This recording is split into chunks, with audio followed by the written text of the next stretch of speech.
বিপদ আপদ মুসিবত যখন যে অবস্থায় থাকুক না কেন, সকল অবস্থাতে একজন ইমানদার সবসময় সত্য কথা বলবে, কখনো কোনো মিথ্যার আশ্রয় নেবে। আমার ভাই একটু লক্ষ্য করুন, এরপর ইমানদার যদি হতে চাই তাহলে 3 নম্বর আমার আপনার ভিতরে যে গুণটা থাকতে হবে সেটা হলো আল্লাহ পাক বলেছেন, ইয়া আইয়ুহাল্লাযীনা আমানু তাকুল্লাহা ওয়া কুনু মা'আস সাদিকিন। জোরে বলেন আল্লাহু আকবার। আল্লাহ পাক বান্দারে শোনো, তুমি যদি নিজেকে ইমানদার দাবি করো তাহলে নিজে শুধু আমাকে ভয় করবে আর নিজে একা সত্য কথা বলবে, এটাই যথেষ্ট নয়। বরং তুমি যদি ইমানদার হতে চাও তাহলে আমাকে তো ভয় করবেই, নিজে তো সত্য বলবে। যারা সত্যবাদী তাদের সাথে তোমাদেরকে সম্পর্ক করতে হবে। এজন্য একজন ইমানদার সম্পর্ক করবে কার সাথে? আরেকজন সত্যবাদী ইমানদারের সাথে। কথা বলেন ঠিক কিনা? একজন ইমানদার কখনো কোনো বেঈমানের সাথে সম্পর্ক করতে পারে না। কারণ হলো আল্লাহ পাক বলেন, লা ইয়াত্তাখিযিল মুমিনুনাল কাফিরিনা আউলিয়া মিন দুনিল মুমিনিন। আল্লাহু আকবার। আল্লাহ পাক বলেন, একজন ইমানদার কখনো আরেকজন ইমানদারকে বাদ দিয়ে কোনো কাফির বেঈমানের সাথে বন্ধুত্ব স্থাপন করতে পারে না।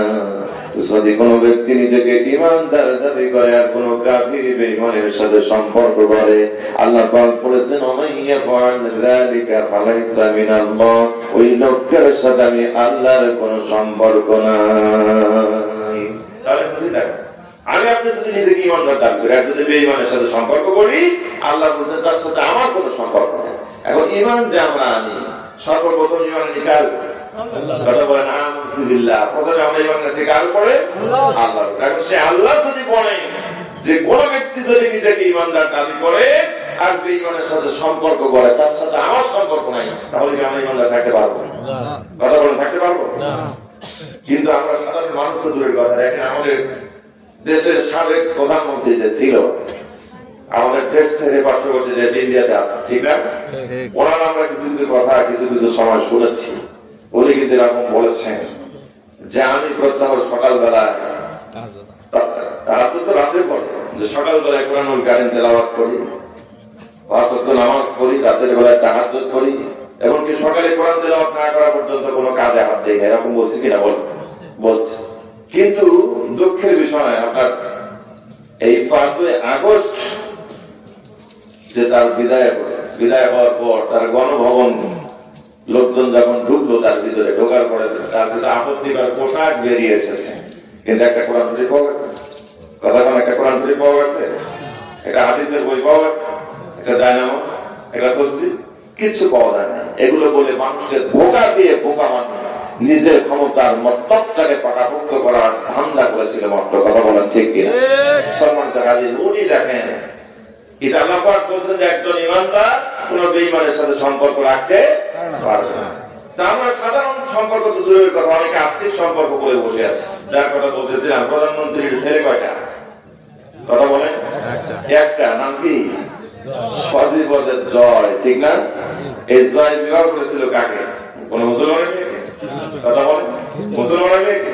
তাহলে একটু চিন্তা করেন, বাংলাদেশ সহ সারা পৃথিবীতে একটা মুসলমানের মেয়ে জুটলো না একমাত্র ছেলের জন্য, অথচ বলে বেড়ায় আমি নামাজ করি, এই করি সেই করি। তুমি এগুলো করে আর যাই বলে পারো, আল্লাহর কসম ইমানদার হতে, কারণ ইমানদার হওয়ার জন্য আল্লাহ পাক বলছেন বেঈমানের সাথে সম্পর্ক রাখা যাবে না।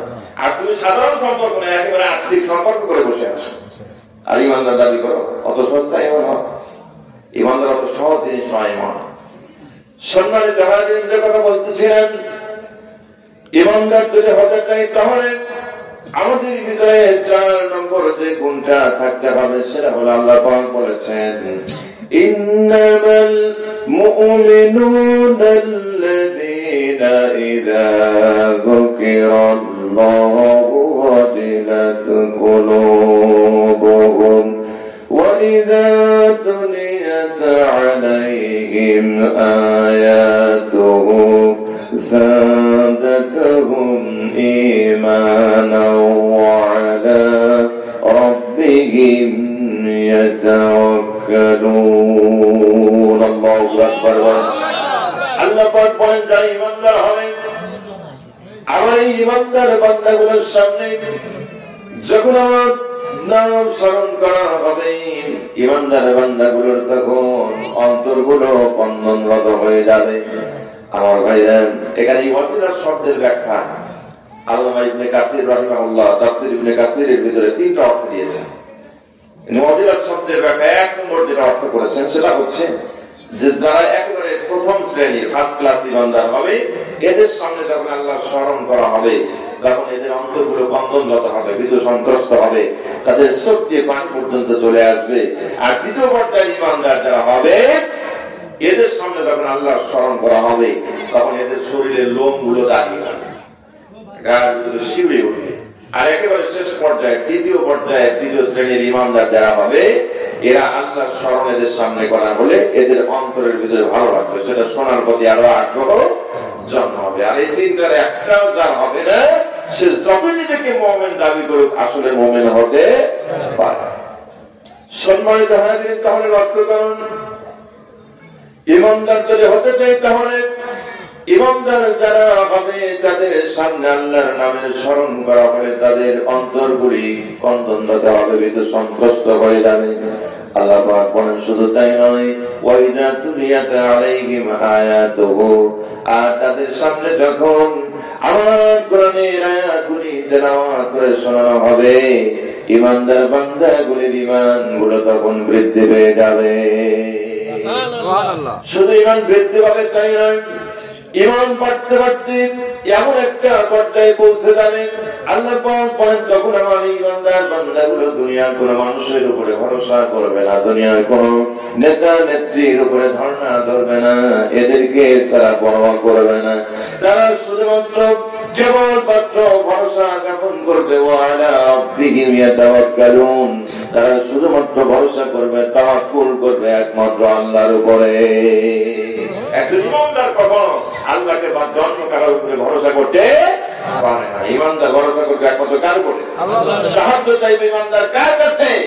একমাত্র আল্লাহর কাছে। আল্লাহ ছাড়া অন্য কারোর কাছে সাহায্য সহযোগিতা এবং অন্য কারোর উপরে ধারণা ঈমানদার কখনোই ধরবে না। সম্মানিত হাজিরিন, এই যে আয়াতটার ভিতরে একটা কথা বলা হয়েছে যে যারা ঈমানদার হবে এদের সামনে কোরআনের আয়াত তেলাওয়াত করা হবে যাদাতুহুম ঈমানা, তাদের ঈমানগুলো আরো বাড়বে। আমরা দেখতে পাই যারা আসলে প্রকৃত ঈমানের দাবিদার ঈমানদার ব্যক্তি এরা কোরআনের কথা শুনলে এদের অন্তরের ভিতরে ভালো লাগে, কোরআন শোনার প্রতি আগ্রহ জমে, রাতের এই প্রচন্ড শীতকে উপেক্ষা করে কোরআনের মাহফিলে বসে থেকে কোরআনের কথাগুলো শোনার জন্য কষ্ট করে, ঠিক না? আর এমন কিছু মানুষ আছে যারা এই কোরআনের কথা শুনলেই কোরআনের মাহফিলগুলো বন্ধ করে দিচ্ছে, রোড গায়ের ভিতরে জ্বালা থাকে, ওরা এটা সব জানে। এরকম আছে না? নাই বলেন আছে না? এখন হয়তো ওইরকম আমরা খুঁজে পাচ্ছি না। কিছুদিন আগে ওইরকম 5 আগস্টের আগের অবস্থা একটু চিন্তা করে দেখেন, এই যে মাহফিল যদিও ছোট পরিসরে, তারপরে দেখা যাবে যে এই মাহফিল করার জন্য অনুমোদনের প্রয়োজন হয়েছে। হয়েছে কিনা বলেন? হয়েছে। ডিসি পর্যন্ত না গেলেও স্থানীয় যারা নেতা খাতা ছিল এদের কাছে কিন্তু যাওয়া লাগছে কিনা বলেন? তাছাড়া মাহফিল করতে পারছেন না। কিন্তু আলহামদুলিল্লাহ আল্লাহ সেখান থেকে আমাদেরকে মুক্ত করেছেন। আমাদের যে যুবক ভাইরা যে ছাত্র সমাজে বৈষম্য বিরোধী আন্দোলনের মাধ্যম দিয়ে আল্লাহ পাক আমাদেরকে সুন্দর একটি বিজয় দান করলেন, যে ভাইদের মাধ্যম দিয়ে তাদের মধ্য থেকে যারা দুনিয়া থেকে বিদায় হয়েছেন আমরা তাদের জন্য আল্লাহর কাছে সাহায্য কামনা করছি এবং সর্বোচ্চ প্রতিদান জান্নাতুল ফেরদাউস কামনা করছি। আল্লাহ পাক যেন তাদেরকে দান করেন বলি আমিন।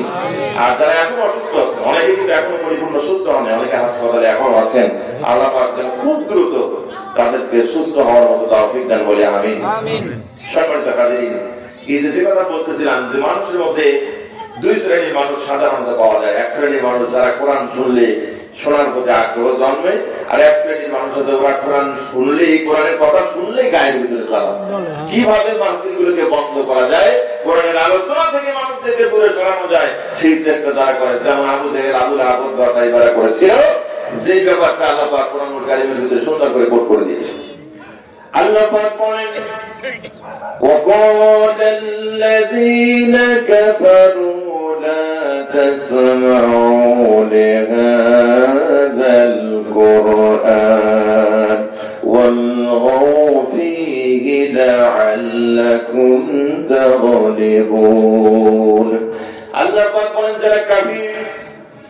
যারা চায় তাদের মুখে, তারা চায়, তারা বলে তোমরা কোরআন শুনতে যাও না, বরং কোরআন তো শুনবেই না, যেখানে কোরআনের আলোচনা হয় ওইখানে গিয়ে তোমরা হট্টগোল শুরু করে দাও, বিশৃঙ্খলা বাঁধিয়ে দাও, যাতে করে মানুষগুলি কোরআনের কথা শুনতে না পায়। মানুষ যদি কোরআনের কথা শুনতে পায় তাহলে মানুষগুলো হেদায়েত পেয়ে যাবে, আর মানুষ যখন হেদায়েত পেয়ে যাবে তখন আমাদের 2 নম্বর ব্যবসাগুলোর ধস নামবে। অতএব মানুষকে কোরআন শুনতে দেওয়া যাবে না, কারণ হলে কোরআন শোনা থেকে মানুষদেরকে যদি দূরে সরানো যায় তাহলে আমাদের 2 নম্বর ব্যবসাগুলো আরো জমজমাট হবে। আমরা বড় বড় মদের বোতল কিনতে পারবো, নারীবাজি করতে পারবো, টেন্ডারবাজি করতে পারবো, কেউ আমাদেরকে বাধা দিতে আসবে না। কথা বলেন ঠিক কিনা? এই জন্য আমরা চাই কোরআনের কথা যেন মানুষ শুনতে না। সম্মানিত হাজির, শুধু তাই নয়, তারা শুধু মানুষদেরকে কোরআন শোনা থেকে দূরে সরানোর চেষ্টা করে না, বরং কোরআনের আলোটাকেও দুনিয়া থেকে একেবারে নিভিয়ে দিতে চায়, ঠিক কিনা? আল্লাহ পাক সে ব্যাপারে বলেছেন, ইউরিদুনা লিইউতফিউ নূরাল্লাহি বিআফওয়াহিহিম ওয়াল্লাহু মুতিম্মু নূরিহি ওয়ালাউ কারিহাল কাফিরুন। আল্লাহু আকবার। আল্লাহ পাক বলেন, যারা কাফির, যারা চায় তাদের মুখের ফুৎকার যে আমার এই কোরআনের আলোটাকে দুনিয়া থেকে একেবারে নির্বাপিত করে দেবে, কোরআনের আলোটাকে দুনিয়া থেকে একেবারে স্টপ করে দেবে, বন্ধ করে দেবে, আর চলতে দেবে না। কিন্তু আল্লাহ পাক বলেন, ওই কাফিররা যতই চেষ্টা করুক না কেন তারা সফলতা লাভ করতে পারবে না। আল্লাহ পাক বলেন, তারা যদি কোরআনের সাথে বেশি দুশ্মনী শুরু করে দেয়, বেশি বেশি করে কোরআনের বিরোধিতা যদি তারা করতে লাগে, তাহলে তারা কোরআনের আলোকে যেভাবে দুনিয়া থেকে বিদায় করতে চাচ্ছে, ঠিক ওইভাবে কোরআনের আলো দিয়ে, কোরআনুল কারীমের আগুন দিয়ে আমি তাদেরকে জ্বালিয়ে পুড়িয়ে ভস্ম করে দুনিয়া থেকে বিদায় করে দেব। আল্লাহ পাক বলেন, আমার কোরআনে কিছু করতে পারবে না, আমি ওকে কোরআনের আগুন দিয়ে দুনিয়া থেকে জ্বালিয়ে পুড়িয়ে ভস্ম করবো। যেমন এই কোরআনের সাথে দুশ্মনী করেছিল আবু জেহেল, কোরআনের সাথে দুশ্মনী করেছিল আবু লাহাব, কোরআনের সাথে দুশ্মনী করেছিল আবু জেহেল, উতবা, সাইবা সহ মক্কার হাজারো কাফির বেঈমান। তারা যেমন কোরআনের সাথে দুশ্মনী করে জিততে পারে নাই, আল্লাহ পাক যেভাবে তাদেরকে লাঞ্ছনা, গঞ্জনা, অপমান, অপদস্থ করে পৃথিবীর জমিন থেকে জিল্লতে বিদায় করে দিয়েছে, ঠিক 90 যুগের ওই আবু জেহেল, আবু লাহাবের উত্তরসূরি যারা কোরআনের মাহফিলগুলোকে বন্ধ করতে চায়, আমরা দেখে এই বাংলার জমি থেকে আল্লাহ পাক কেমন ভাবে রাস্তা নাবুদ করেছে, দেশের মাটিতে জায়গা হয়, ভারতে বানানো হয়েছে। কথা বলুন ঠিক কিনা? আমার ভাই এখনো কিছু এক শ্রেণীর মানুষ আছে, তাদেরই উত্তরসূরিরা এখনো তারা ওই চেষ্টায় আছে, তাদের চিন্তাধারা আবার মনে হয় আমাদের কাছে ক্ষমতা ফিরে আসবে, আসতে পারে, এটা বলা যায় না যে আসবে না, তবে ওদিন অনেক দূরে, কিয়ামত এখনো অনেক দূরে। যখন তোমার সব ছিল তখনই টিকতে পারলো না, এখন তো কিছুই না। মাঝে মাঝে আমরা প্রথমে শুনছি, এখন কথা অফ হয়ে গেছে, আগে আমরা প্রথমে শুনছি টুস করে ঢুকে পড়বো, এরকম কথা শুনছি না আমরা। তুমি টুস করে ঢোকার জন্য চেষ্টা করো, বাংলার জনগণ জুতা হাতে নিয়ে রেডি আছে, এরাও কাজ করে মারতে কোনো দ্বিধা করবে না, কারণ সেদিন চলে গিয়েছে, ঠিক কিনা বলেন? এই জন্য সম্মানিত কাজী, তারপরে দেখা যাচ্ছে তাদের উত্তরসূরি কিছু এখনো দেশে যারা আছে, এরা মাঝে মাঝে একটু ভাল দেওয়ার চেষ্টা করে। আমি মাইকের সাউন্ড যারা শুনতেছেন, এলাকার ভিতরে যদি ওই রকম কেউ থাকেন, একটু সাবধান হন, কারণ ধৈর্য আমরা অনেক ধরেছি, ধৈর্য ধরার উপরে আছি, কিন্তু ধৈর্যের বাঁধ আপনারা ভেঙে দেবেন না, কারণ ধৈর্যের বাঁধ যদি ভেঙে দেন তাহলে আলেম ওলামা আর ঘরে বসে থাকবে না, ঠিক কিনা বলেন?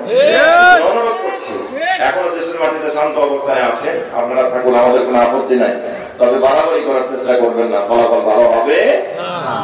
সম্মানিত হাজিরিন, যে ব্যাপারে কথা বলতেছিলেন, কুরআনুল কারীম থেকে আমাদেরকে জানতে হবে আসলে ঈমানদার কিভাবে হওয়া যায়। আল্লাহ পাক বলেন, বান্দারে শুনে রাখো, তুমি যদি ঈমানদার হতে চাও তাহলে 5 নম্বর তোমার ভিতরে যে গুণটা থাকতে হবে সেটা হলো, আল্লাহ পাক বলেন, ইন্নাল্লাহা আশতারা মিনাল মুমিনিনা আনফুসাহুম ওয়া আমওয়ালাহুম বিআন্না লাহুমুল জান্নাহ। আল্লাহু আকবার। আল্লাহ পাক বলেন, নিশ্চয় আমি মুমিনদের কাছ থেকে ইন্নাল্লাহা আশতারা, নিশ্চয় আল্লাহ তাআলা কিনে নিয়েছেন মিনাল মুমিনিনা, মুমিনদের কাছ থেকে আনফুসাহুম, তাদের জানকে, ওয়া আমওয়ালাহুম, ধন সম্পদ টাকা পয়সা যা আছে এগুলোকে কিনে নিয়েছি। কিসের মাধ্যমে? আল্লাহ পাক সেটাও সুন্দর করে জানিয়ে দিয়েছেন। আল্লাহ পাক বলেন বিআন্না লাহুমুল জান্নাহ, জান্নাতের বিনিময়ে বান্দার কাছ থেকে এগুলো কিনেছি। সুবহানাল্লাহ। ইমানদার বলে হতে চায় আমাদের জান মাল এগুলো আল্লাহর রাস্তায় বিক্রি করে দেওয়া দরকার আছে না? মানে কথা বলেন আছে না? নাই? কত বড় ইমানদার হয়েছেন। আমি একটু পরে এই বিষয়টা একটু আবার ঘুরায় নিয়ে আসবো, একটু আমি পরিবেশটা তৈরি করে নিয়ে আগে। সম্মানিত ভাইদের একটু লক্ষ্য করুন, ইমানদার যদি আমরা হতে চাই তাহলে নিজেদের ধন সম্পদ এমনকি আমাদের জীবন যেটা আছে এটাকে আল্লাহর রাস্তায় বিক্রি করে দিতে কোনো দ্বিধা করা যাবে না।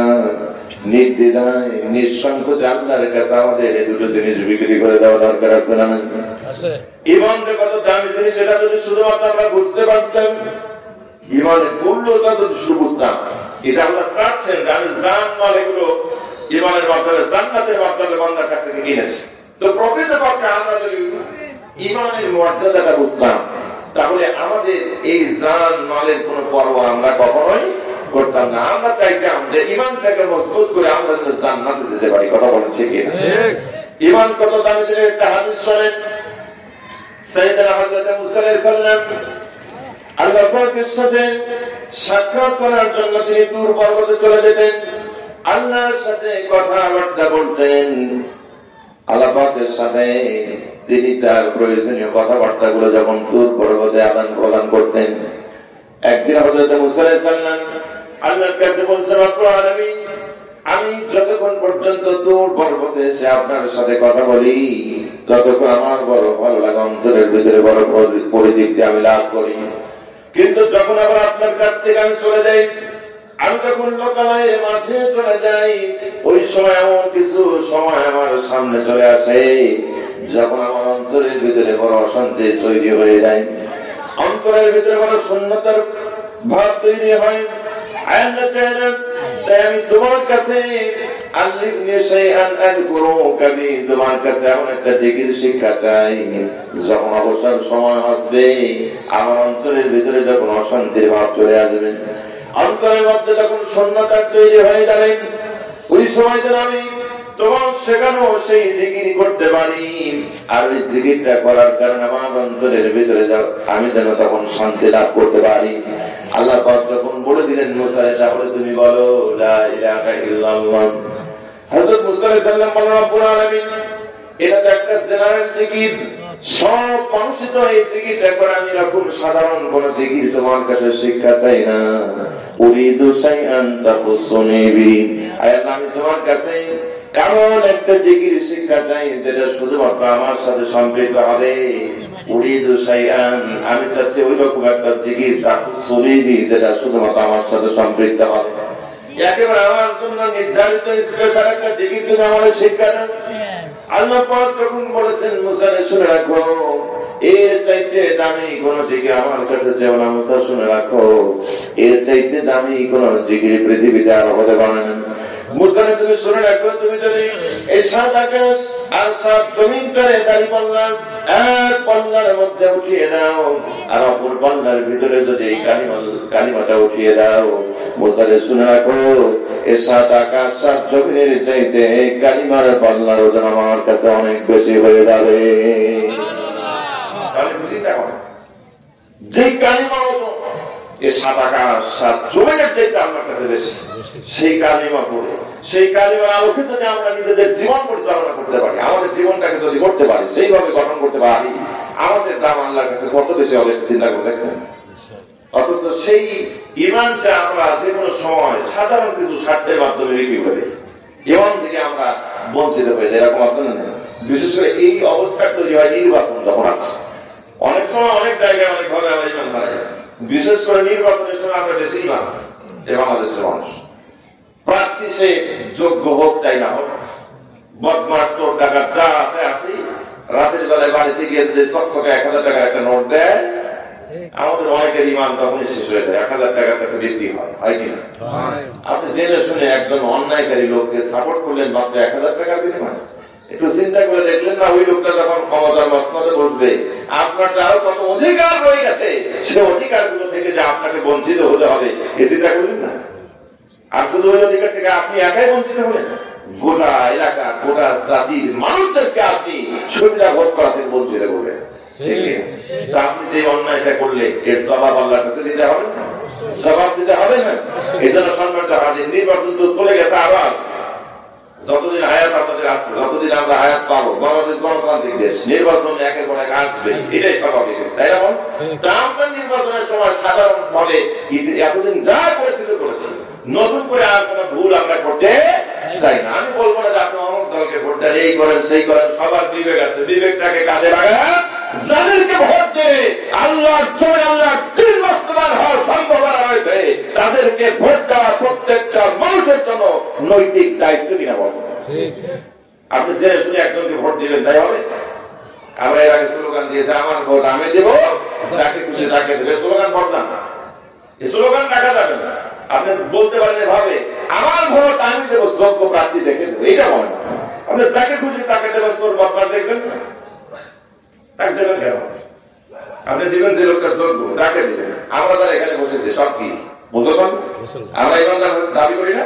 ইমানদার দাবি করি, মুসলিম হিসাবে আমাদেরকে দাবি করি। একজন মুসলিম হিসাবে আমার দায়িত্ব কি? এই ভোটাধিকার যখন আমি প্রয়োগ করবো, তখন আমার দায়িত্ব কি? একজন মুসলিম হিসাবে আমি চেষ্টা করবো আরেকজন সঠিক দলের মুসলিমকে সমর্থন দেওয়া, ঠিক কিনা? সে যে দলে লিখবো তাকে আমি সমর্থন দেব, এটাই আমাদের ইসলাম নির্দেশনা দিয়েছে। আপনি আর দল করবেন, দল করার অসুবিধা নেই। আপনারা খেয়াল করে দেখেন, আমরা যে দলগুলো বাংলাদেশে করি, বিভিন্ন দল আছে, এই দলগুলির মানুষ এক একজন এক এক পন্থায় নিজেদের দলের কাজ করে করেন। কিছু কিছু দল এমন পাওয়া যায় যে দলের স্লোগান অন্যান্য শব্দ দিয়ে, অন্যান্য ভাষার মাধ্যম দিয়ে, অন্যান্য ডায়লগ দিয়ে দলের স্লোগান দেওয়া হয়, কিন্তু দলের স্লোগান আল্লাহর নামে হয় না। দলের স্লোগানে দলের যে মিছিলগুলো হয়, মিছিলে আল্লাহর নামের উচ্চারণ হয় না। আমি আজকে কোরআনের মাহফিল থেকে বলে যাচ্ছি, যে দলের স্লোগানে আল্লাহর নাম দেওয়া হয় না, যে দলের মিছিলে আল্লাহ পাকের নারায়ে তাকবীর, আল্লাহু আকবার ধ্বনি ভেসে আসে না, ওই দল করা একজন মুসলমান হিসাবে বৈধ নয়। আপনার জন্য ওই দল করা হারাম, হারাম, হারাম। যদি ফতোয়া নিতে চান আমার কাছে আসেন। ঠিক, আপনি কি মনে করছেন? আমরা ইচ্ছা মতো জান তাই করবেন, তাই হয়, তা হতে পারে না। এই জন্য আমরা মুসলিম হিসাবে যদি নিজেকে মুসলিম দাবি করি, তাহলে যেখানে গেলে ইসলামের কর্মনীতি আছে, কোরআনের কর্মনীতি আছে, রাসূলের আদর্শ যেখানে আছে, আমরা সেখানে সমর্থন করব, সে যে দলের লোক আছে আছে, নাকি বলবেন? নাকি বলেন? আপনারা একটু বুঝে সেইভাবে কাজ করবেন। দাওয়াত দিলাম আপনি, আলহামদুলিল্লাহ, আলহামদুলিল্লাহ বলবেন। সম্মানিত হাজির, যেভাবে কথা বলতেছিলেন, একজন ইমানদারের জন্য যে গুণাবলীগুলি থাকা দরকার, সে ব্যাপারে কথা বলতেছিলাম। যে কালিমাটা পড়ে আমরা ঈমান গ্রহণ করি, ওই কালিমার দাম যদি পৃথিবীর 7 আকাশ 7 জমিনের চাইতে বেশি হয়, তাহলে সেই কালিমা পড়ে আমরা যদি নিজের জীবন ধারণ করতে পারি, তাহলে আমাদের মর্যাদা আল্লাহর কাছে কত বেশি হবে, এই ব্যাপারে কথা বলতেছিলাম। আমার ভাই একটু খেয়াল করুন, বুখারীতে হাদিস খানে এসেছে, খুব চমৎকার একটা হাদিস, একটু খেয়াল করেন। আল্লাহর হাবিব বলেন, কোন একটা সময় আসবেন যখন আল্লাহ পাক জান্নাত এবং জাহান্নামের দরজাকে একেবারে বন্ধ করে দেওয়ার সিদ্ধান্ত গ্রহণ করবেন। আল্লাহ পাক ফেরেশতাদেরকে তখন আদেশ করবেন, ও ফেরেশতারা, যাও তোমরা জান্নাত এবং জাহান্নামের দরজা বন্ধ করে দাও। ফেরেশতারা তখন জান্নাত এবং জাহান্নামের দরজা একেবারে বন্ধ করে দেওয়ার সিদ্ধান্ত নিয়ে তখন জান্নাত এবং জাহান্নামের দরজার দিকে অগ্রসর হতে লাগবেন। ওই সময় আল্লাহ পাক আবার পিছন থেকে তাদেরকে ডেকে বলবে, ও ফেরেশতারা একটু থামো। আল্লাহ পাক বলবে, ও ফেরেশতা শোনো, ফামান ইয়ামাল মিসকালা যাররাতিন খায়রান ইয়ারা। ও বান্দা, ও ফেরেশতা শোনো, আমি দুনিয়াতে ঘোষণা করেছিলাম, যারা দুনিয়াতে 1 জাগরা পর্যন্ত ভালো কাজ করবে, আমি তাদেরকে তার প্রতিদান দুনিয়াতে দিতে চেয়েছি। আমার ফেরেশতা শোনো, আমার এমন কিছু বান্দা আছে যারা দুনিয়াতে নেকির কাজ করেছে, যারা দুনিয়াতে ঈমান নামক সম্পদ তাদের ছিল, কিন্তু নেকির তুলনায় গুনাহ পরিমাণ বেশি হওয়ার কারণে তাদেরকে জাহান্নামে দেওয়া হয়েছে।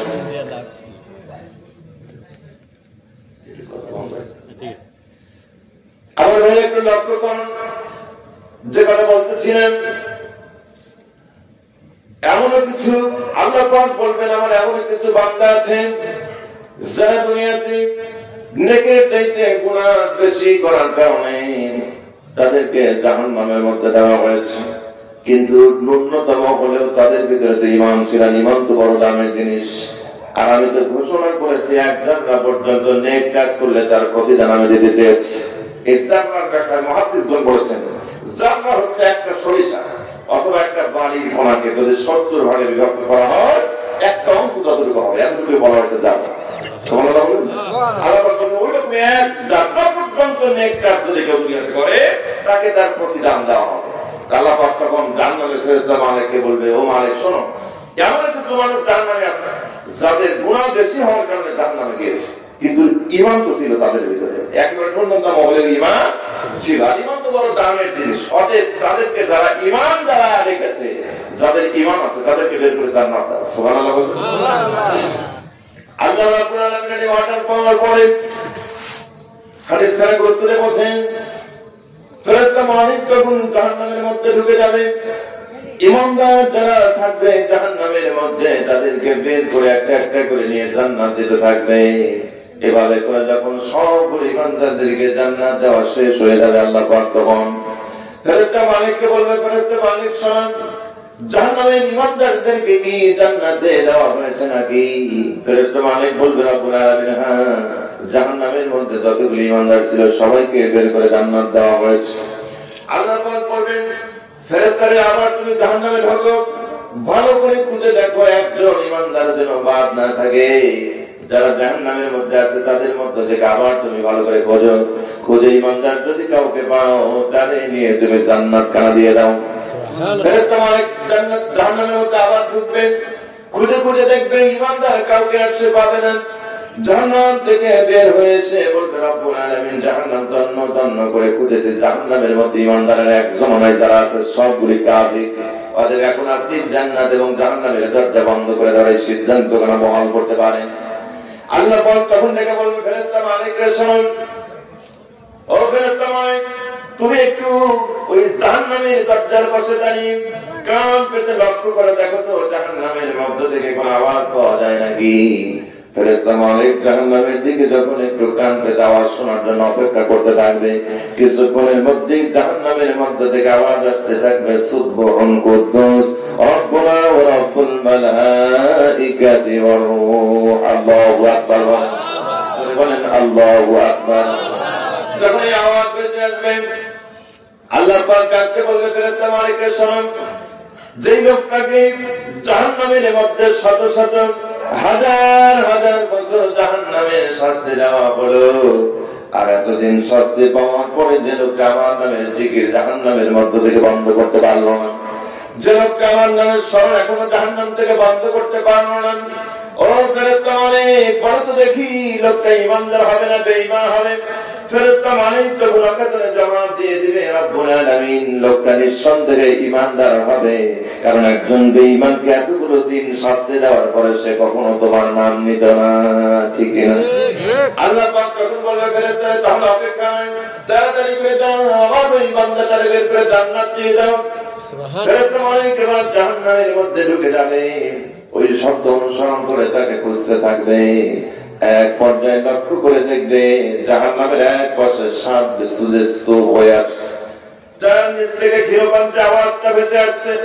ফেরেশতা মালিক এবার দুহাত দিয়ে জাহান্নামের সাপ বিচ্ছুগুলোকে ঠেলে সরিয়ে দেবেন, সেখান থেকে লোকটাকে বের করবেন, বের করে দেখবেন লোকটাকে জাহান্নামের ভিতরে এমন ভাবে শাস্তি দেওয়া হয়েছে তার সমস্ত শরীর জাহান্নামের আগুনে পুড়ে একেবারে আঙার হয়ে গিয়েছে।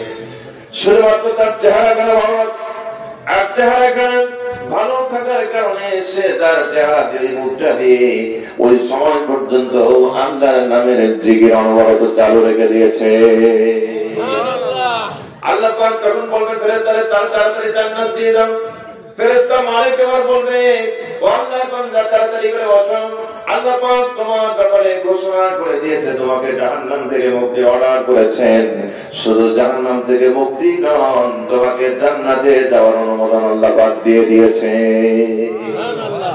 আমার এই চিন্তা কর, দুনিয়াতে যে জেলখানাগুলো আছে আমাদের বাংলাদেশে জেলখানা নাই, বলেন কারাগার নাই, এই জেলখানায় যারা থাকে আমরা কিছুদিন ঘোরাঘুরি করার সুযোগ একটু হয়েছে, কিছুটা অভিজ্ঞতা আছে, আমাদের গায়ে কিছু বন্ধ ছিল তো যা হোক সামনে ওই দিকে কথা বলতে চাচ্ছি না। তো বিষয় হচ্ছে এই যে জেলখানার যে কথাটা বলতে চাচ্ছি, আমাদের দেশীয় যে জেলখানা আছে এই জেলখানাতে 15 দিন পর পর মোবাইলে জেলারের কাছ থেকে ফোন নিয়ে 10 মিনিট করে বাড়ির লোকজনের সাথে কথাবার্তা বলার সুযোগ আছে না? যারা জানেন তারা কথা বলেন, আছে না নাই? আবার 15 দিন পর পর পরিবারের 2-4 লোকের সাথে আপনার ওই গেটের যে বেড়া দেওয়া আছে ওর আড়াল থেকে আরেক পাশ থেকে দেখে কথা বলার সুযোগও আছে। যদিও একেবারে কাছাকাছি আসা যায় না, ওখান দিয়ে আপনার পার্টিশন দেওয়া আছে, লোহার ছোট ছোট গুঁড়া করে একেবারে ঘন করে বানানো, কিন্তু বেশ দেখা যায়, তাকিয়ে দেখা যায়, মোটামুটি বোঝা যায় তুমি এরকম করে দেখে কথা বলার সুযোগও আছে। আমি যেটা বলতে চাচ্ছি একটু চিন্তা কর, যে জেলখানা থেকে 15 দিন পর ফোনে কথা বলা যায় এবং আত্মীয় স্বজনের সাথে সাক্ষাৎ করে কথা বলা যায় কিছু সময়ের জন্য, সেই জেলখানায় একটা মানুষকে যদি 10 বছর অথবা 20 বছর রাখা হয়, এরপরে যদি বলা হয় তোমার জামিন হয়েছে, বলেন তো লোকটা কত আনন্দিত হয়? আনন্দিত হয় কিনা? এতটা আনন্দিত হয় নিজের প্রয়োজনীয় জিনিসপত্রের কথাই বলে যায়, ঠিক না? তার চিন্তা যে কখন জেলখানা থেকে বের হবে, পরিবার পরিজনের সাথে খুব ভালোভাবে মিশবে, ঠিক না? আমার ভাইয়া তাহলে একটু চিন্তা করে দেখেন, দুনিয়ার যে জেলখানায় দুনিয়াবি অনেক সুযোগ সুবিধা রয়েছে, সেই জেলখানার মধ্যে থাকার পর যদি 10 বছর পরে কাউকে বলা হয় তোমাকে মুক্ত করা হয়েছে, তোমার জামিন হয়েছে, আর লোকের খবর শুনে যদি আনন্দে আত্মহারা হয়, নিজের প্রয়োজনীয় জিনিসপত্র বেড়ে যাক ওই জেলখানা থেকে বের হওয়ার জন্য প্রস্তুতি নেন, তাহলে চিন্তা করে দেখেন যে লোকটাকে শত শত হাজার হাজার বছর জাহান্নামের আগুনের ভিতরে শাস্তি দেওয়া হলো, ওই লোকটাকে যখন বলা হবে আল্লাহ পাক তোমার জন্য জাহান্নাম থেকে তোমার মুক্তির ঘোষণা করেছেন এবং জান্নাতের ঘোষণা দিয়েছেন, বলেন তো লোকটা তখন দৌড়ায় বের হওয়ার কথা কিনা? কথা বলেন, দৌড়ায় বের হওয়ার কথা না।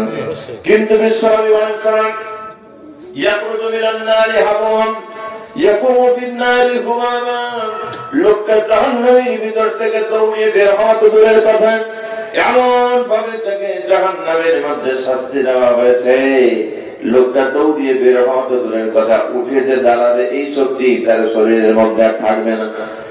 এক পর্যায়ে তখন লোকটা ইয়াখরুজু মিনান নারি হাওয়াম, হাওয়াম শব্দের অর্থ হচ্ছে হামাগুড়ি দেওয়া, হাঁটা শেখা করবে ছোট ছোট বাচ্চারা, পায়ের উপরে হাতের উপরে ভর দিয়ে জমে চলে চলে, এটা কি বলা আমাদের এখানে হামকুড়া, এটা হামাগুড়ি, আমাদের এটা বেশি দূরের মানুষ না, হামাগুড়ি দেওয়া, এরকম হামাগুড়ি দিয়ে হামকুড়া দিয়ে লোকটা তখন জাহান্নাম থেকে বের হয়ে জান্নাতের দিকে যেতে থাকে। সুবহানাল্লাহ। বিশ্বনবী যে বলেছেন লোকটা যখন জাহান্নাম থেকে বের হয়ে জান্নাতের কাছে যাবে, জান্নাতের কাছে যাওয়ার পর জান্নাতের দিকে যখন যেতে নেবে, ওই সময় জান্নাতের ফেরেশতারা তাকে বাধা দিবে, বলবে আল্লাহর বান্দা শোনো, এই অবস্থাতে তোমাকে জান্নাতে যেতে দেওয়া হবে না। লোকটা তখন বলবে আমার তো কিছুই করার নেই, দুনিয়াতে অপরাধ করেছিলাম, গুনাহ বেশি করেছিলাম, যার কারণে জাহান্নামের শাস্তি পেয়ে আমার এই অবস্থা হয়েছে, আমি নিজে ইচ্ছে করলে তো আমার এই অবস্থার আর পরিবর্তন আমি করতে পারবো না। ফেরেশতারা তখন বলবে আল্লাহর বান্দার পরিবর্তনের মাধ্যম আছে, তুমি বলতে দেখো জান্নাত এবং জাহান্নামের মাঝামাঝি জায়গায় নহরুল হায়াত নামক একটি ঝর্ণা ধারার ব্যবস্থা রয়েছে, পানির ব্যবস্থা রয়েছে, তুমি ওখানে গিয়ে গোসল করো, আল্লাহ পাক চেহারার পরিবর্তন করে দেবে। লোকটা তখন সেই নহরুল হায়াতের ভিতরে গোসল করবেন, গোসল করার পরে হাদিস প্রমাণ করছে ওই সময় লোকটাকে 7 গজ অর্থাৎ 120 হাত পর্যন্ত লম্বা বানিয়ে দেওয়া হবে, 30 বছরের জওয়ান বানিয়ে দেওয়া হবে এবং হযরত ইউসুফ আলাইহিস সালামের মতো তাকে সৌন্দর্য দান করা হবে। এরপর তাকে বলা হবে এখন তুমি জান্নাতে চলে যাও। লোকটা তখন জান্নাতের পাশে ঘোরাঘুরি করতে থাকবে, তার জান্নাত খুঁজতে থাকবে, কিন্তু তার নামের জান্নাত পাবে না। সে দেখবে জান্নাতের সাথে বিভিন্ন দরজায় বিভিন্ন মানুষের নাম লেখা, কিন্তু তার নাম লেখা কোন জান্নাত সে খুঁজে পাবে না। এই যে দুনিয়াতে বিল্ডিং ঘরগুলো বানায় বিশেষ করে, এবং বড় বড় গেট যারা বাড়ির সামনে বানায়, এরা কিন্তু লিখে রাখে আব্দুর রহমান মন্দির, আব্দুল কুদ্দুস মন্দির, আব্দুল গফার বিলা, অমুক বিলা, তমুক বিলা, এগুলো লেখা, এগুলো থাকে। আব্দুর রহমান মঞ্জিল বা আব্দুল গফফার ভিলা, এটাতে কি বোঝায়? যে বাড়িতে আব্দুর রহমান আব্দুল গফফার তমকের এরকম বোঝায় না? ওরকম উনি দেখবেন যে জান্নাতের গেটের সাথে এক একটা গেটে এক একটা মানুষের নাম লেখা, কিন্তু তার নামের গেট খুঁজে পাবেন। সে তখন আল্লাহ পাককে বলবে, রব্বুল আলামিন তুমি আমাকে জাহান্নাম থেকে মুক্ত করেছে, এর চাইতে বড় পাওয়া আমার আর কিছু নাই। তবে যেহেতু তুমি আমাকে আমার জন্য জান্নাতের ঘোষণা দিয়ে দিয়েছো, তাই আমি তোমার কাছে বলি রব্বুল আলামিন তুমি কি আসলে আমার জন্য জান্নাত রেখেছো কিনা একটু বলো তো দেখি। আল্লাহ পাক বলবে, বান্দা অবশ্যই তোমার জন্য জান্নাত রেখেছি, খুঁজে দেখো। লোকটা খুঁজতে খুঁজতে হয়রান হয়ে গিয়ে বলবে, রব্বুল আলামিন জান্নাত খুঁজতে খুঁজতে হয়রান হয়ে গেলাম, কিন্তু আমার নামের জান্নাত আমি এখনো খুঁজে পেলাম না। আল্লাহ বলো তো দেখি তুমি কি আসলে আমার জন্য জান্নাত রাখো নাই? আল্লাহ পাক বলবে, বান্দা শোনো এবার দেখি, বলো তো তুমি জান্নাতের ভিতরে কতটুকু জায়গা তোমার রাখবেন?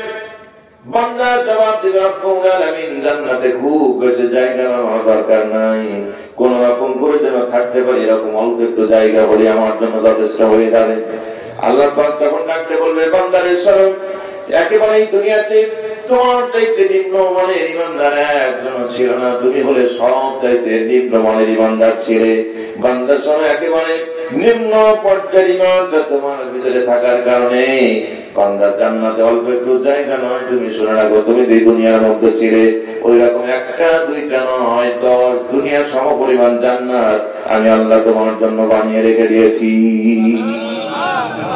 চিন্তা করো, একেবারে ন্যূনতম ইমানদারের জন্য যদি আমরা যে দুনিয়া আছি এরকম 10 দুনিয়ার সমপরিমাণ যদি জান্নাত আল্লাহ রাখেন, সেই ইমানটাকে যদি একটু মজবুত করে পাকাপোক্ত করে আমরা কবরে যেতে পারি, আমাদের জন্য কত বিশাল জান্নাত আল্লাহ ব্যবস্থা করেছেন একটু চিন্তা করুন। অথচ সেই জান্নাতটা যে ইমানের মাধ্যমে পাওয়া যায়, সেই ইমানটা 1000 টাকার নোটে বিক্রি করে দিচ্ছি, যে কথা বলেছি আপনাদের। চিন্তা করে তাহলে আমরা কত বড় গাধা, কত বড় বেকুব আমরা, একটু চিন্তা করে। অথচ এই দুনিয়ার আর জান্নাতের ব্যাপারে দেখেন, জান্নাতের ব্যাপারে অনেক জায়গায় আল্লাহ পাক বলেছেন, ইমানদারদের ব্যাপারে বলছেন যে যালিকাল ফাউজুল কাবীর, যালিকাল ফাউজুল আযীম, জান্নাত হচ্ছে বান্দা তোমার জন্য সবচেয়ে বড় প্রতিদান। সুবহানাল্লাহ বলেন। তবে যে আল্লাহ জান্নাতের ব্যাপারে সবচেয়ে বড় প্রতিদান করলেন, সে আল্লাহ দুনিয়ার ব্যাপারে কি বলেছেন দেখেন। হাদিস আল্লাহ হাবিব বলেন যে এই দুনিয়া এবং দুনিয়ার মধ্যে যা এই সব কিছুর মূল্য একটা মাছির বাটার যে মূল্য আছে, এতটুকু মূল্য আমার কাছে নাই। যদি থাকতো আল্লাহ দুনিয়ার এক ফোঁটা পানি কোনো বেঈমানকে খাওয়ার সুযোগ দিত না। কিন্তু আমরা যেমন মুসলিম হিসাবে আমরা যতটুকু সম্ভব আল্লাহর হুকুম পালন করার চেষ্টা করি, অন্তত পালন না করে আল্লাহ বলে মানে না বলে, আর যারা মানে না ওদেরকে আল্লাহ বঞ্চিত করে রাখছেন। আমাদেরকে 3 বেলা খাবার দেন, ওদের 1 বেলা দেন এরকম, ওদের দেনই না এরকম। বড় দূরে দেখবেন যে এলাকায় এমন কিছু হিন্দু আছে, খ্রিস্টান, বৌদ্ধ আছে, তারা এলাকার মধ্যে ধর্ম, ঠিক না?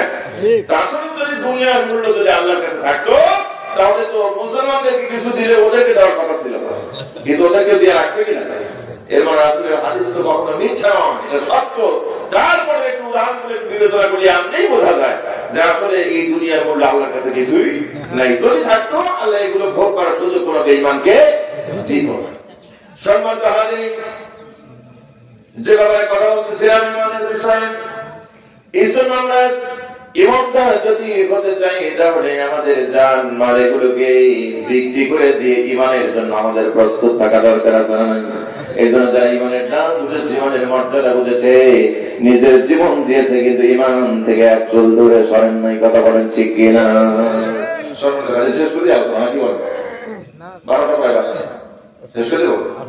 হ্যাঁ, কষ্ট দিতে আপনাদের আর কিছু সময় চালাবো। হ্যাঁ, কথা বলেন, সবাই বলছেন না, সবাই না বলে শেষ করে দেবো। হ্যাঁ, সম্মানিত হাজিরিন, তাহলে আর কিছু সময় বলবো। সম্মানিত হাজিরিন, যে কথা বলতেছিলাম, আজ আলোচনা সংক্ষিপ্ত করে নিয়ে আসি। ইমান হওয়ার পর, ইমানদার হওয়ার পর তাদের উপরে বিপদ আপদ জুলুম মুসিবত এগুলো আসবে, এটাই স্বাভাবিক। কথা বলেন ঠিক না? কিন্তু এগুলো দিয়ে আল্লাহ পাক ইমানদারদেরকে পরীক্ষা করে নেন যে কারা আসলে ইমানের উপরে অটল থাকতে পারে। ঠিক না? সম্মানিত হাজিরিন, এই যে ইমানের যে বৈশিষ্ট্যগুলো বলতেছিলাম, আর বলবো আলোচনা সংক্ষেপে আসি। এই ইমানদারের জন্য আরো অনেকগুলো বৈশিষ্ট্য গুণাবলী আছে। বিশেষ করে আপনারা দেখবেন সূরা মুমিনুন নামক একটা সূরা কোরআনুল কারীমের ভিতরে আছে। সূরা মুমিনুনের ভিতরে 8টা গুণাবলী ইমানদারের ব্যাপারে বর্ণনা করা হয়েছে। ওগুলো এক একটা বিষয় বলতে গেলে ব্যাখ্যা করতে গেলে আবার অনেক সময় লাগে। তো সরকার ওইদিন যেতে চাচ্ছেন, ইমাম সাহেব আছেন, তারপরে আমি একটা হুজুর থেকে কাছ থেকে পরে একটু ওই বিষয়গুলো শুনবেন আপনারা। আমি এখান থেকে আরেকটা টপিক, ছোট একটা বিষয় ইমান সংক্রান্ত ব্যাপারে বলে আমি শেষ করবো, যার কারণে আর ওইদিকে অগ্রসর করছি না। কারণ ওইদিকে যদি যেতে নেই অনেক সময় হয়ে যাবে। যদি সকালের দিকে উঠতে পারতাম, যদি 10টার দিকে উঠতে পারতাম, তাহলে 1 ঘন্টা সময় আর হাতে রেখে কথা বলা যেত, কিন্তু সেই পরিবেশ তো হয় নাই। আর এটার জন্য আমি কাউকে কিন্তু দায়ী করছি না, কারণ এটা কালেকশনের মাধ্যমে হতেই পারে, এটাই স্বাভাবিক নাকি বলেন? সরকার রাজনীতি কথা বলতেছি না যে এই ইমান যারা এনেছে প্রত্যেকটা মানুষকে নির্যাতনের শিকার হতে হয়েছে। আপনি দেখেন নবী রাসূল থেকে শুরু করে আজ অবধি পর্যন্ত যতগুলি মানুষ ইমানের উপরে নিজেকে অটল রাখার চেষ্টা করতে তারাই মার খাচ্ছে, খাচ্ছে কিনা? চিন্তা করে দেখেন খাচ্ছে কিনা? রাসূল সাল্লাল্লাহু আলাইহি ওয়াসাল্লামকে সহ এবং ওই পর্যন্তকারী যারা নবী ছিলেন, আপনার নূহ আলাইহিস সালামের সময় থেকে শুরু করে বিশ্ব নবী পর্যন্ত এমন কোন নবী নাই যে নবীরা মার খায়। শুধু আদম আলাইহিস সালাম এবং হযরত শীস আলাইহিস সালাম এই দুইজন মার খায়। তারপরে এমন কোন নবী পৃথিবীতে নাই যারা মায়ের খান নাই, সবাই মার খেতেন। নূহ আলাইহিস সালাম থেকে শুরু হয়েছে, নূহ আলাইহিস সালামকে এমন মার মারছে যখন কালেমার দাওয়াত দিতে বেহুশ হয়ে গেছেন, অজ্ঞান হয়ে গেছেন। আবার যখন হুশ ফিরে এসেছে, আমার মা হয়েছে, এক পর্যায়ে নূহ আলাইহিস সালাম আল্লাহর কাছে বদদোয়া করছেন, লা তাদারু আলাল আরদি মিনাল কাফিরিনা দাইয়ারা, আল্লাহ কাফিরদের বংশধর একটা পৃথিবীতে বন্ধ করে, কারণ ওরা যেই জন্ম নেয় ওই মা, অতএব এই জন্মের এই ধারাই বন্ধ করে দেবে। আর আল্লাহর কাছে দোয়া করুন, আল্লাহ এদের কাছ থেকে আমাকে হেফাজত করো। আপনারা জানেন আল্লাহ পাক প্লাবনদের নূহ আলাইহিস সালামকে বাঁচিয়ে দিলেন, তার অনুসারীদেরকে বাঁচাইছিলেন, আর বাদ বাকি সবাইকে কি করছিলেন? শেষ করে দিয়েছিলেন। তাই নূহ আলাইহিস সালাম থেকে মায়ের খাওয়া শুরু হয়েছে, একবার বিশ্ব নবী পর্যন্ত মায়ের ব্যাপারটা চলছে। নবীজি চলে গেছেন, সাহাবায়ে কেরাম মায়ের খেয়েছেন, এরপরে এখন পর্যন্ত যারা সেই নবীর আদর্শ অনুসরণ করে জমিনে চলে তারাও আল্লাহ পাক সূরা বুরুজের ভিতরে বলেছেন, ওমা নাকামু মিনহুম ইল্লা ইউমিনু বিল্লাহিল আজিজিল হামিদ।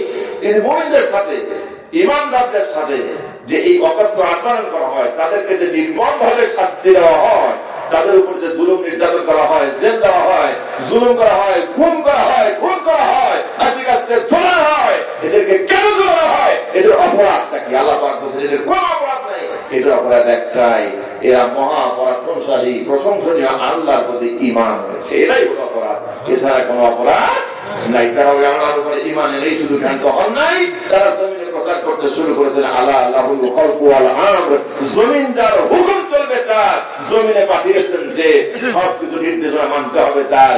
এই কথা যখন বলে তখনই এদের উপর অত্যাচার শুরু হয়।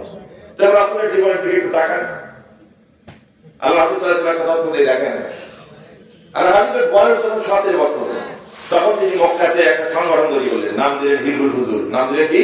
হিলকুল ফুজুল। এর সাথে পরিচিত আছেন আপনারা এই সংগঠনের সাথে? এই হিলকুল ফুজুল নামক একটা সংগঠন তৈরি করলেন। খেয়াল করেন, নবুয়তের আগে থেকে যখন তার বয়স 17 বছর, ওই সময় থেকে নবুয়ত করেন কত বছর বয়স? 40 বছর বয়স। কত বছর বয়স? সময় হলো কত? 17 থেকে 40, কত বছর হয়? 23 বছর। এই 23 বছর বিশ্বনবী নিজের মন মস্তিষ্ক প্রস্তুত জ্ঞানের মাধ্যমে মানুষদেরকে অন্যায় থেকে বিরানোর চেষ্টা করেছেন। বলেছেন চুরি করা যাবে না, ডাকাতি করা যাবে না, জিনা ব্যভিচারী করা যাবে না, অন্যায় অবিচার করা যাবে না, কন্যা সন্তানগুলিকে জীবন্ত লালন করা যাবে না, এরকম বলেছেন। কিন্তু কেউ তার কথা মেনেছে? মানেও নাই, তার বিরুদ্ধে কোনো পদক্ষেপ গ্রহণ করেন নাই। কারণ শুধু বলছেন, কিন্তু বলার পরে ওই কাজ যে করছে তার শাস্তির বিধান নিশ্চিত করা, এটা তিনি করতে পারেন নাই। কারণ ওই সিস্টেম তো তার জানা ছিল না, বা তার উপরে কোনো নির্দেশনাও ছিল না। এই জন্য তিনি শুধু নিষেধ করেছেন। তারপরে যে মানছে মানছে, না মানছে না মানছে, কিন্তু কেউ তার কথা তখন মানে নাই। কিন্তু তার বিরুদ্ধেও কেউ জানে, কারণ প্রতিবাদ তো করতে পারবে না। কিন্তু নবুয়ত পাওয়ার পর যখন 40 বছর বয়স হলো, যখন নবুয়ত পেলেন, 63 বছর পর্যন্ত বেঁচে ছিলেন। ওইখানে কয় বছর?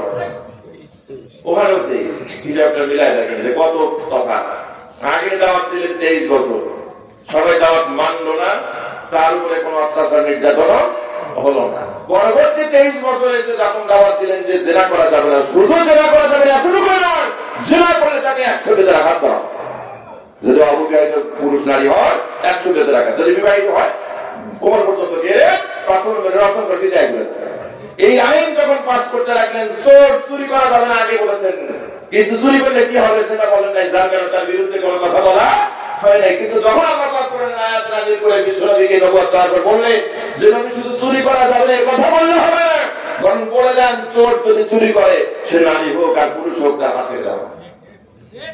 এই আইন যখন প্রকাশ করতে লাগলেন এবং এই আইনগুলো যখন বাস্তবায়ন শুরু করলেন, তখন যারা আগে আমিন বলেছে, সাদিকুল আমিন বলেছে, সাদিকুল আসরার বলে বিশ্বনবীকে উপাধি দিয়েছে, তারাই নবীকে শায়ের বললো, কাযযাব বললো, মাজনুন বললো, বিভিন্ন ভাষায় অকথ্য কথা দিয়ে নবীকে গালিগালাজ শুরু করলো। ঠিক আছে, এমনকি ইমানের কথাটা মানুষের কাছে প্রচার করার কারণে এমন ভাবে অত্যাচার করা হয়েছে। আপনারা জানেন যে ওরা একটা জীবনের কিছু অংশ আমি বলি, নবীর যখন নবুয়ত প্রাপ্তি ৭ম বছর থেকে নিয়ে ১০ম বছর পর্যন্ত, আপনারা এই ঘটনা শুনছেন কিনা আমি একটু বলবো, আপনারা একটু গুরুত্ব দিয়ে শোনার চেষ্টা করুন। এখানে দেখেন যে আমরা সাধারণ ভাবে আল্লাহ হাবিবকে শিহাবে আবু তালিবকে বন্দী করা হয়েছিল, এইটা জানি, ওই ব্যাপারটা নিয়ে একটু চিন্তা ভাবনা করি, কিন্তু ওখান থেকে মুক্ত হলেন কিভাবে এই ঘটনাটা আমরা অনেকেই জানি না। অনেকে ওইদিকে আমরা কোনোদিন চিন্তা ভাবনা যেখানে দিল কষ্ট তো দেওয়া হলো, কিন্তু বের হলো কিভাবে, এই বিষয়টা কিন্তু আমরা গুরুত্ব দিই না। আচ্ছা এরকম বলে, কিন্তু এখানে এই বিষয়টা আমি শুধু আপনাদেরকে বোঝাবো যে কিভাবে বের হলেন। ওনাকে বের করেছেন কোন মুসলিম নয়, বিধর্মী যারা ছিল তারাই বিশ্বনবীকে জেলখানা থেকে বের করেছিলেন। সুবহানাল্লাহ বলবেন না? এই কথাটা কেন বলবো, বর্তমান সময়ের সাথে এই বিষয়টা একেবারে হুবহু, একেবারে খাপে খাপ মুমতাজের বাপ বলে একটা কথা আছে না, ওই রকম মিলে যাবে। এই জন্য কথাটা আমি কিনে নিয়ে আসছি, একটু বিষয়টা খেয়াল করবো। যখন বলতে না শুনলে কিন্তু কথাগুলো বুঝলেন না। নবীজি যখন নবুয়ত প্রাপ্ত করেন, নবুয়ত প্রাপ্তির ৭ম বছর থেকে নিয়ে ১০ম বছর পর্যন্ত, কয় বছর হয়? ৩ বছর। আরবের তৎকালীন কেন্দ্রীয় কারাগার নাম ছিল শিহাবে আবু তালিব। নাম কি? শিহাবে আবু তালিব। এর ভিতরে বিশ্বনবীকে বন্দী করে রাখা হয়েছে।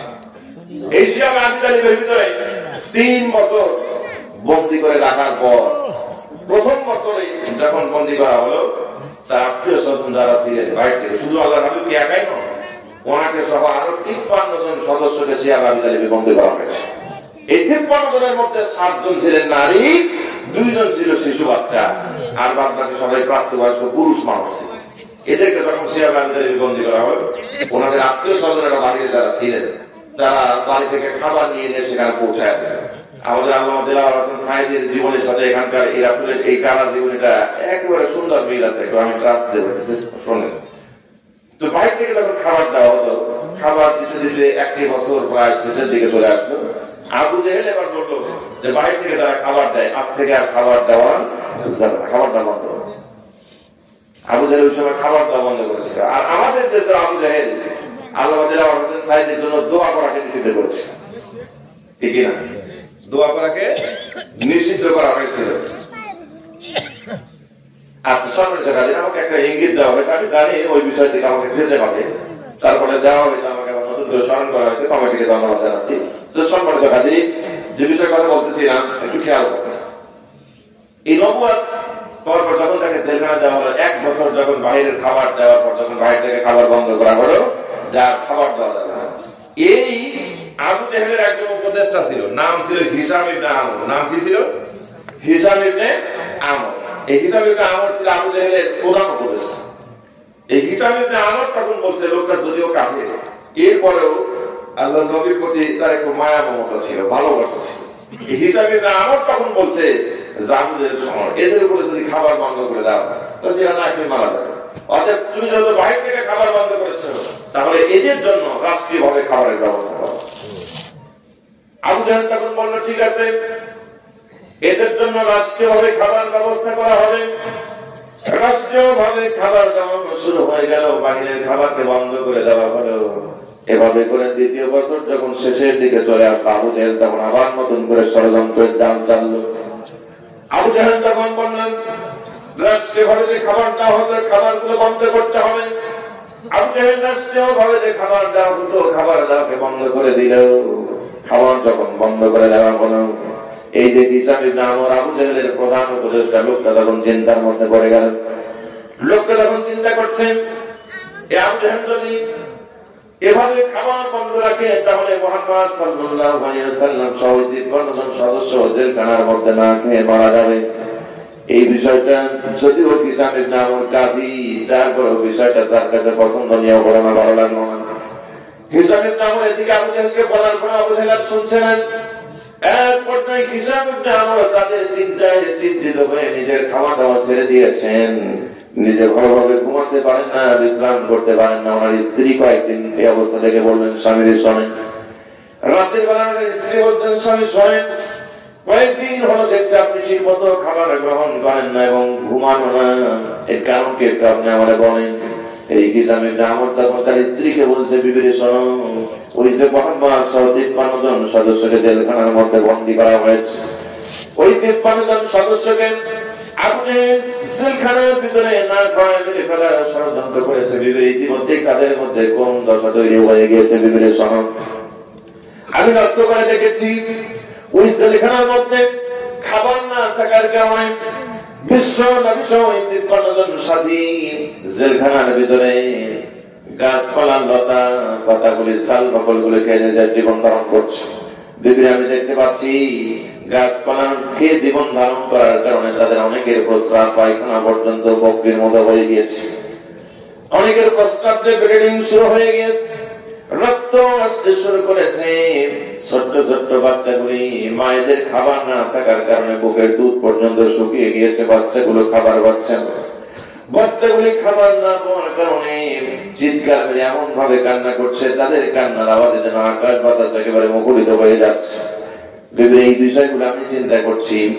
ওই কিসামি ব্রাহ্মণ তখন তার স্ত্রীকে বলছে, বিবির আমি দেখেছি ওই বাচ্চাগুলো যখন চিৎকার মেরে কান্না করে, তখন ওই বাচ্চাগুলোর মা নিজের বুকে দুধ না থাকার কারণে বাচ্চাগুলোকে দুধ দিতে পারে না, তাদের ক্ষুধা নিবারণ হয় না, এই জন্য বাচ্চাগুলো কান্না বন্ধ করে না।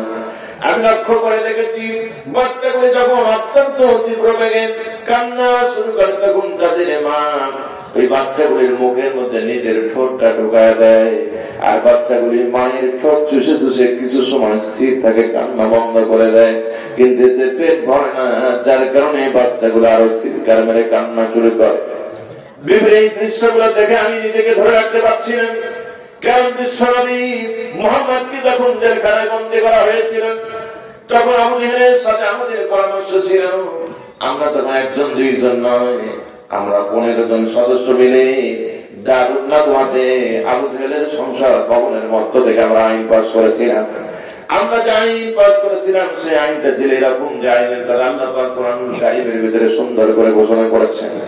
আল্লাহ পাক বলেন, وَإِذْ يَمْكُرُ بِكَ الَّذِينَ كَفَرُوا لِيُثْبِتُوكَ أَوْ يَقْتُلُوكَ أَوْ يُخْرِجُوكَ وَيَمْكُرُونَ وَيَمْكُرُ اللَّهُ وَاللَّهُ خَيْرُ الْمَاكِرِينَ।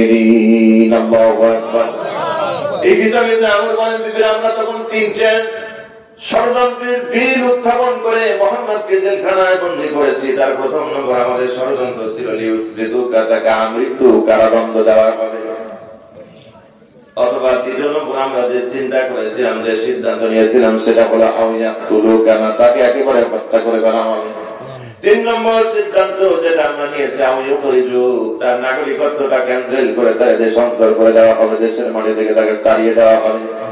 এই 3টা ষড়যন্ত্রের বিল উত্থাপন করে সাময়িকভাবে কিছু সময় দিনের কাছ থেকে যেন তাকে বিরত করা যায়, মানুষের কাছ থেকে দিনের দাওয়াত দেওয়ার জন্য বন্ধ করা যায়, এই চিন্তা করে আমরা তাকে জেলখানায় বন্দী করেছি।